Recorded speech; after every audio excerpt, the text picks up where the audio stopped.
Hello and welcome to West Indies on 99.94 Cricket every day. My name is Mashal St. Patrick Hewitt, one half of the Caribbean Cricket Podcast, and with me as ever is Santoki Nagulendran, the other half of the Caribbean Cricket Podcast. West Indies on 99.94 is your new home for West Indies content, and we'll be dropping into your podcast feed on YouTube or on the 99.94 app several times every week. So please rate, review, and subscribe. And thanks for joining Cricket's conversation.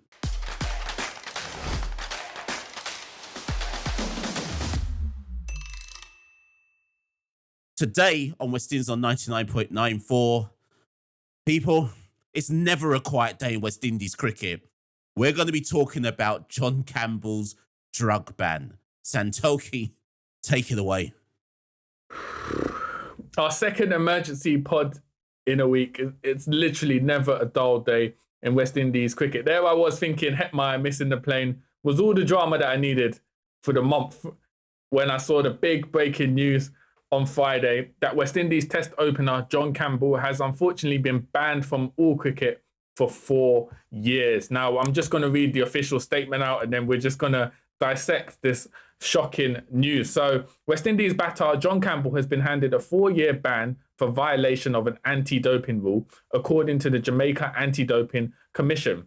Friday's 18-page decision by a 3-member independent panel, followed by a charge of evading, refusing, or failing to submit a sample collection. Now, the commission has accused Campbell of refusing to provide a blood sample at his home in Kingston in April. And so, backdated from May this year, Campbell has to serve a 4-year ban. Now, John Campbell has played 20 tests, 6 ODIs, and two T20I internationals for West Indies. His last international was actually the second test against Bangladesh in June. Now, obviously, Mashal, I'm assuming John Campbell and his team will obviously start an appeal process, which will obviously take some time to get that in order. But as it stands, John Campbell, our incumbent West Indies opener for Test cricket, has been banned for 4 years. He's 29 years old, so assuming he serves that ban, essentially the peak of his career will be taken away, and it's unlikely we'll probably see him again in West Indies colours. Mash, where do you want to start from this? How big a shock is this for you? Boy, I don't know where to begin. I really don't know where to start with this one. First things first. Let's start with the 4 years, actually. Because there's more to this story. Because I would love to know why the ban is 4 years. He's not the first West Indian player to be banned. People maybe remember that Dre Russ got a 1-year ban for was his a whereabouts violation? I can't remember if his was a whereabouts violation as well. But Dre Russ got a 1-year ban. 4 years is draconian, Santoki. So I just want to know, what was the legal which part of the legal aspect of this led to Jadko saying it's got to be a 4-year ban? Now, I note that you said, and I'm just bringing up the statement myself, this is the key part of the statement for me. He was accused by Jadko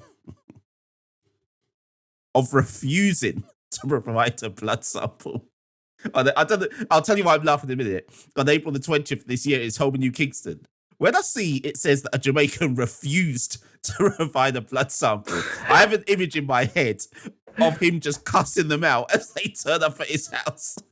The drunk people turn up at his house, and the man must have just cussed them out and told them to go away. Because think how mad that sounds, Santoki. He refused. It wasn't that... So all along, we've been told it was a whereabouts violation, right? Which implies he wasn't in when they came to... And we've heard that like in athletics before, where you get that like three times and you strike out thing where you're not about. You don't provide a drug sample. You're gone. Rio Ferdinand got a 1-year ban, I think. I can't remember if that was a whereabouts violation thing as well, or he refused. Yeah. I think it was he refused to provide. Now, they turned up at John Campbell's house. The man was in his house and said, I'm not giving you one. Now, I just want to know, is that what led to the 4-year ban, or is there more to it? Like, what are the legal minutiae? Maybe there's probably, there might be one of those kind of legal things where you're banned from reporting the finite details of exactly what, or intimate details of what exactly has led to this 4-year ban. But as you say, Santoki, undoubtedly there will be an appeal. There has to be an appeal. As a an athlete who relies, or sports star who relies on the sport as their main income, how's he going to survive for 4 years? And it's not just an international ban. I swear I read that it was a ban from all kind of competitive cricket. So he can't earn an income from cricket for 4 years. So what's he going to do? So there's going to have to be an appeal. He has to appeal.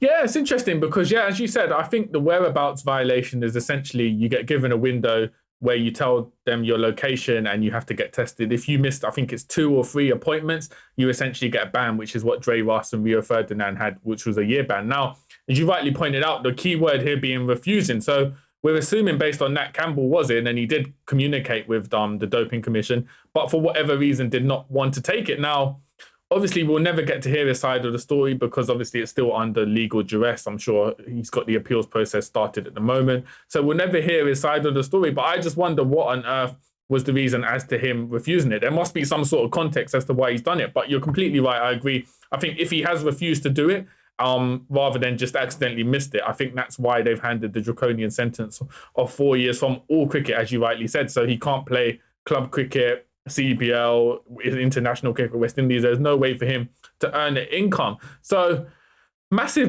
blow. And it's sort of come out of nowhere because the commission hearing did take place over July and August. All documents had to be handed in by September the 5th. And I think at that point, we heard rumors that the decision was being postponed to 2023. And it's sort of come out of nowhere, this 4-year ban. Mash, as someone as someone with their ear on the ground in Jamaica, was this a shock to you? Was there ever a general feeling amongst the people you know or your sources that Campbell was going to get a ban? Or do you think it was sort of expected and West Indies will be prepared for it? It's got to be a shock. And let me tell you why it's a shock. Because I of course, I won't disclose my sources, but I have very good reason to believe that Campbell had already been selected for the Test series to Australia. Cannot disclose why I know this. But the point is, he was due to go to Australia. And he had been told he was going to Australia for the Test series. So you're right to say this has come out of the blue. And certainly what that tells me as well is that Cricket West Indies must not have known that this was looming. Obviously, they knew he was part of like the kind of the case, but they must not have known that a decision was looming because he wouldn't have been told he was going to Australia otherwise, because practically you would have said, well, boy, it's a sticky one for you still. We're going to have to leave you out because as you have rightly pointed out, Santoki, we were under the impression, certainly at the Caribbean Cricket Podcast, that the decision was going to be put back until 2023. So it's definitely come out of the blue as far as I'm concerned. And there may be people listening to this who are in Jamaica who may be in the know and say, well, actually, no, we knew this was going to happen. But if they knew it was going to happen, it's got to have only become apparent in the last few days or the last week or so that this was on the horizon. But like I say, Santoki, and you've pointed out that we probably won't hear the details for a long time, but 4 years is a long time. It's not enough to destroy his career completely. Let's say it sticks to 4 years. He'll be 33 by the time he finally busts case, yeah? And he can revitalize his career at 33. The advantage of Test cricket is look at Nkrumah Bonner. He's 33 and he's making waves in international cricket now. So his career won't be done at 33. Marlon Samuels took a match fixing ban and he got a career resurgence after that. So you can revitalize your career following the ban. But if we just look at his career ever so slightly, Santoki, the bigger blow for John Campbell is just as he was because I feel like, Santoki, every series he's played, everyone's cussed him out and said he's got to be dropped. But just as he has not a career-defining series, but certainly a series where people were willing to give him a time extension to go to Australia. Because if you look at his numbers, he's played 20 Test matches, 350s, a paltry average of 26, but that's about par in West Indies cricket right about now. A paltry average of 26. But against Bangladesh, he had scored 136 runs in 4 innings, 1 not out. 2 not out, sorry, at an average of 68. So just as it looked like he'd he'd given himself a bit of room for people to not cuss him, he has to take this ban, Santoki. Yeah, it'd be interesting though, because the ban is backdated until May. So what happens to his record against Bangladesh? Does that still count? He must have been. He was a banned player for that time. I'm assuming it does, but. So what are Jadko's saying, that he was under the influence versus Bangladesh? What are they saying out here? I'm pretty sure. Let me check the thing. Yeah, so the ban's been backdated to start from notification of the violation from May the 10th. Now, he played against Bangladesh in June, so where does that leave his innings against Bangladesh? Does it still go on record? I need to kind of clarify this, because I was under the impression if you have a ban backdated, then surely your performances while you were banned do not count. But I don't know how that affects the results or anything. We have to give him the Bangladesh. We have to give him the Bangladesh series. We have to give him that, man. Go on, sorry. I was gonna say, so his last performance was a valiant. Was it 10 of 6 for the guy in Amazon Warriors in the 60, and we might not ever see Campbell until 2026, which is unbelievable. But as you said, Mash, I guess from what we've heard, he was selected for the Australia tour, so this has probably come as a shock to Cricket West Indies. But we're going to take a quick break, and on the other side, we'll analyse the ramifications for West Indies Test side. You're listening to Cricket's Conversation on 99.94. Whatever your team, we have the show for you on podcast, YouTube, or on the 99.94 app. We have India, England, South Africa, West Indies, and now Sri Lanka covered. If you want to find us, the best way is to follow us on social media at 9994DM by downloading the 9994 app or Google 99.94 on podcast. We speak cricket. Okay, now we're back, guys. And as we said, John Campbell's going to be missing for 4 years. You'd imagine even if he gets a successful appeal, it won't happen in time for him to fly to Australia and play in that Test side. So we're going to need a new opener. And Mash, there's one name that's been on everyone's lips probably for the last 6 months or even longer than that. And you'd imagine it was time for Chanderpaul Jr. to make his debut in West Indies Test colours.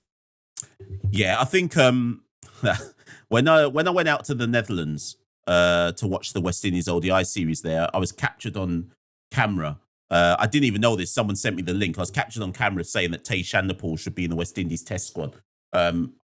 I didn't think he'd be making his debut anytime soon, but I did think he needed to be in the Test squad. And I mean, you and I have discussed this at length, and we both agree that he's clearly should be part of the Test environment going forward. And he was actually selected in the Bangladesh, or was around the Test squad for the Bangladesh series. Now, the thing is this, Santoki, it's obviously going to be Tage now who steps into the breach against Australia, but I feel for him, Santoki, because he deserves it. And let me just set a disclaimer as well, because there will be some people who will listen to this and be like, what do you mean Tage deserves it? Just because he had one good season? No. Go and do your research. Tage Chanderpaul should have got his chance probably a long time ago in terms of Test cricket, because if you actually look at his numbers over his career, he has performed in at least 3 other first-class seasons. It's only now that he's finally getting a Test chance, okay? Now, Santoki, I feel for Tage, though, in a way, because although it's deserved, albeit off the back of unfortunate circumstances for John Campbell, who in their right mind would want to make their Test debut in Australia, Santoki? He's got about as much chance as you and me of succeeding. Well, he's got to do better than our last opener that we took last time we toured, which was Rajendra Chandrika. So the bar's not been set high for Tage and Chanderpaul. But yeah, I agree. As you said, he was picked as a reserve player for that Bangladesh series. Part of me was thinking maybe he could have got one Test against Bangladesh just to kind of prepare him. But obviously that would have been unfair on John Campbell, and we weren't to know what was to happen with John Campbell. So it is what it is. Tage Narayan's just got to step up. He hasn't played much first-class cricket. He wouldn't have played much first-class cricket going into this Australia series. I'd imagine we're getting one warm-up match in Australia. So he's just essentially got to go in and perform as well as he can. I don't think, based on the context of him being sort of shoehorned into the 11, you'd imagine, based on John Campbell being gone, I don't think he'll be judged too harshly by fans. He's essentially got to do what he's got to do with little notice. But Mash, it's interesting because we're we're assuming Tage Chanderpaul's going to come in. Do you think there's any other possible contenders that could come in for that opener spot? Maybe players who haven't been around the test side who they might think, all right, it's worth a gamble now. We've got a gap in that opening spot. I can only think of one person two. I'll give you two people that could step into the breach. It wouldn't surprise me to see Shea Hope back in the test squad. It wouldn't surprise me. Whether they would want to put Hope to open alongside Craig Brathwaite on the basis that Hope has more experience than Tage Chanderpaul, I'm not saying I would, but I could see a rationale for that happening. So don't be surprised if you see Shea Hope in and around the test squad to go to Australia. The other option they've got, again, I wouldn't do this, but do you remember when, what am I talking about? Solazano, that's my third person, sorry. But I'll get to him in a minute. In fact, let's talk about it now. When Solazano went to Sri Lanka, who was supposed to get his chance, then obviously got the blow on the helmet, Jermaine Blackwood opened for him instead, or substituted and opened instead in Sri Lanka, and did admirably given the circumstances. That's the other option. The third option is Solazano gets a go as the guy who was supposed to get a go initially, but arguably it can't be Solazano because Chanderpaul has outperformed him on the first class arena. So if someone's going to get a go from the first class arena, it's got to be Chanderpaul over Solazano. So the only question mark then is, do you go for somebody who's actually experienced, I guess, Aussie conditions or international cricket at the highest level, so that experience weighs better than Chanderpaul's inexperience? Do you get what I'm trying to say there, Santoki? Yeah, no, 100%. I think Chanderpaul got the nod over Solazano in the Bangladesh series as the backup opener. So I think, bearing in mind Campbell's gone out, Solazano will come into the squad, but not the 11. So I think Solazano will get a spot as the backup opener. For me, as you said, there's no other options other than the tried and tested. You go for Shai Hope, Kieran Powell, maybe they might pick in the squad. Jermaine Blackwood, I don't think we'll see him as an opener, even though he has played there in the past. One sort of outside chances, you talked about Australian conditions. Brandon King would have been out there for the World Cup. They might put a phone call into him and say, listen, do you mind staying on for a few extra weeks? Coming into the test side. We know he's done well in red ball cricket in the past. Hasn't got a lot of experience in the past 3 years, though, in the format. So that could be an outside chance that they go with based on his performance in Australian conditions. But it does open up a massive gap, and it'll be interesting to see kind of how Chanderpaul does step up to test level in probably the toughest conditions. I mean, other than playing in India, Australia's the toughest conditions. You've got to face Stark, Cummins, Hazelwoods on unforgiving pitches. It's going to be very tough for Tage Chanderpaul, but it's a baptism of fire. And I'm sure with the advice and guidance that Shiv Narayan will be giving him in the coming weeks, I'm sure he'll perform as well as he can. But yeah, interesting. I'm trying to think what other openers there are, Mash. There's not anything else. I think you made a very accurate point. I think this does definitely mean we will see Shai Hope back in the test arena, so the cuss-outs will start amongst fans. And yeah, it wouldn't surprise me to see a Kieran Powell, but other than that, there's no real other options, Mash. I think we just got to go to Australia and pray that we can put together scores over 150.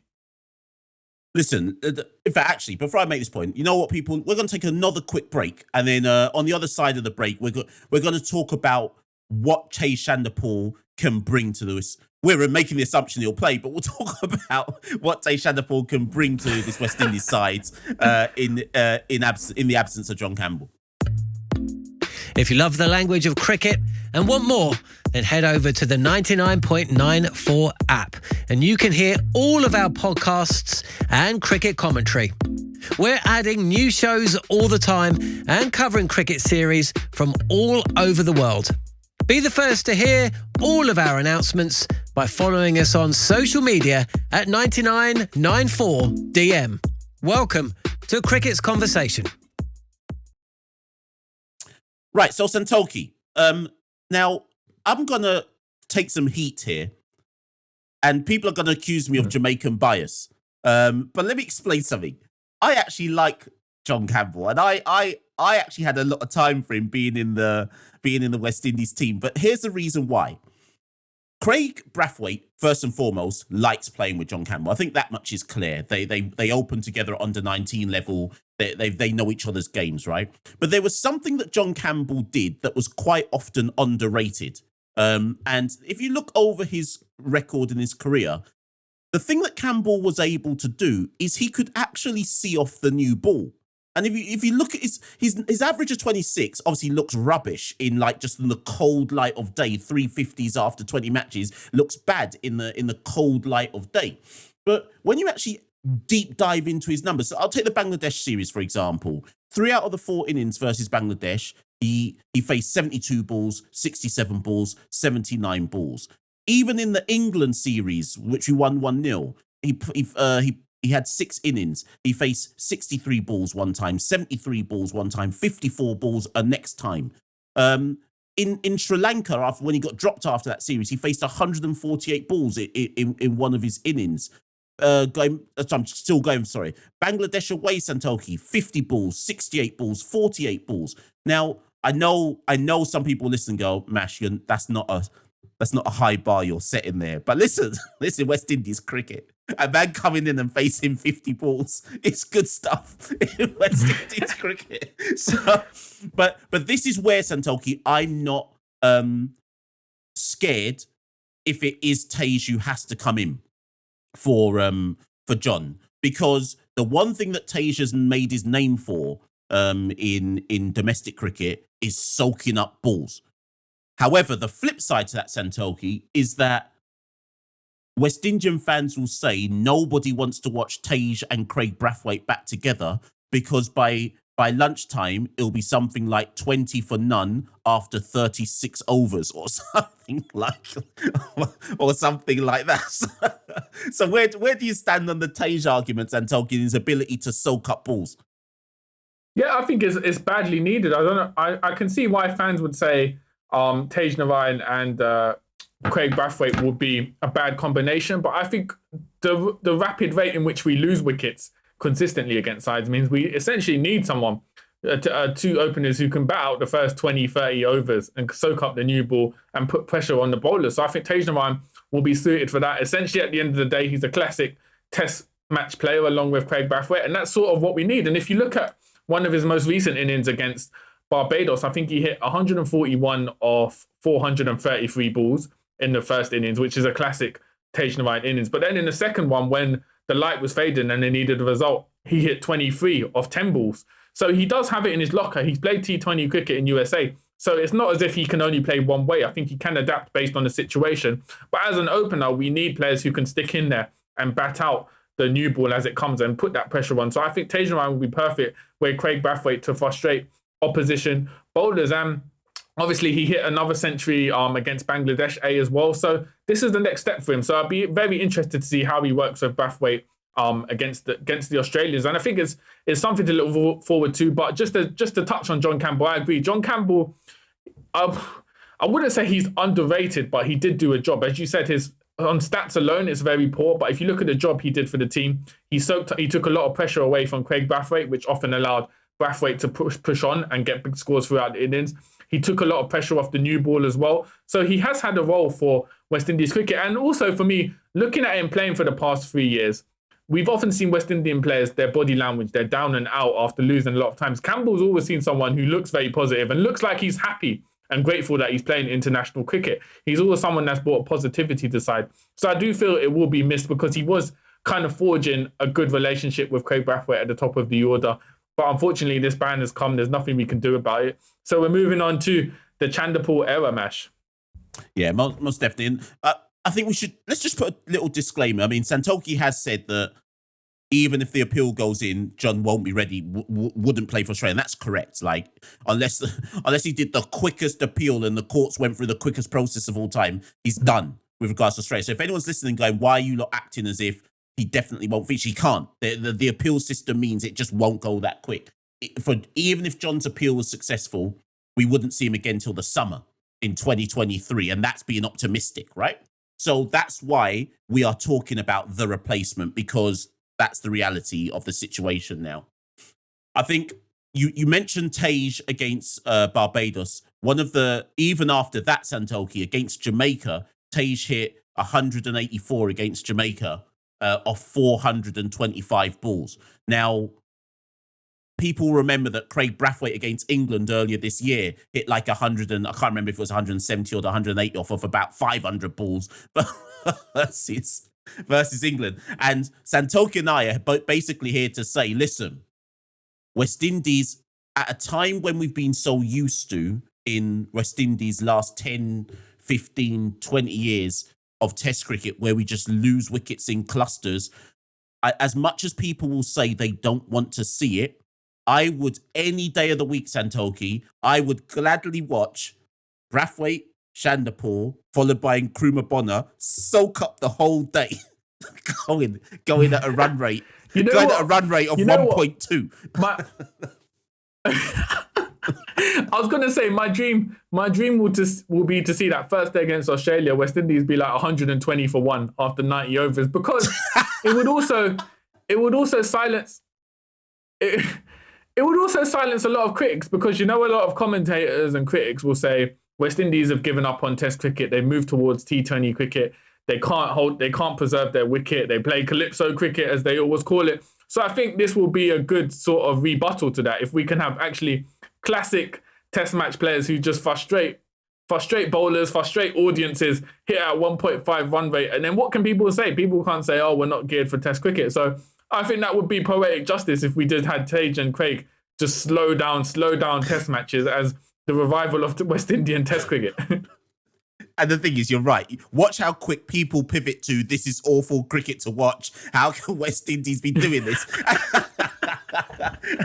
And you and I will be the first people to defend it and say, you lot said that we could only play one-dimensionally. Now we're giving you what you want. This is purist cricket. What more do you want from us? Listen, if we go to Australia and just play bore draw cricket and come away with a 0-0 series, listen, we need to give them open top bus parade when they arrive back in the Caribbean.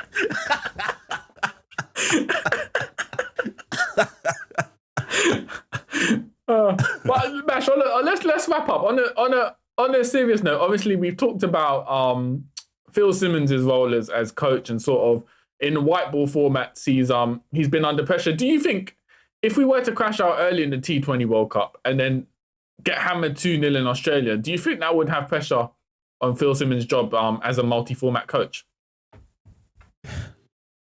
So maybe we'll save this for the inevitable episode after we do crash out of the World Cup early. But I have already prepared myself for Phil Simmons to no longer be the white ball coach by, if not before the World Cup the ODI World Cup qualifiers, after the ODI World Cup qualifiers. I've already mentally prepared myself that the roles are gonna split. Even if we got hammered in the Test versus Australia, Phil should never lose the test role. We've just come off a summer where we've beaten England at home, beaten Bangladesh at home, we're 5th or 6th in the World Test Championship. That's good by any metrics and any standards for West Indies. So the test role is Phil's. The only way Phil loses that is if he doesn't want to do it. But I can see a situation where World Cup dependent, if we don't give a kind of competent showing in the World Cup, I can foresee that Phil either voluntarily steps down from the white ball role, or Cricket West Indies make a decision to split it in half. But we shall see, Santoki. Yeah, definitely. And I guess that's us wrapping up the episode. This week's been a chaotic one. We've had Hetmeyer miss his plane. We've had John Campbell banned for 4 years. So who knows what our next episode will be. As we said at the top of the show, there's never a dull day in West Indies cricket. But Mash, that's it from us. Yeah, for sure. People stay locked in. We've got loads more content coming in the next few days and weeks. As ever, like, share, subscribe, rate, review, but most importantly of all, stay locked.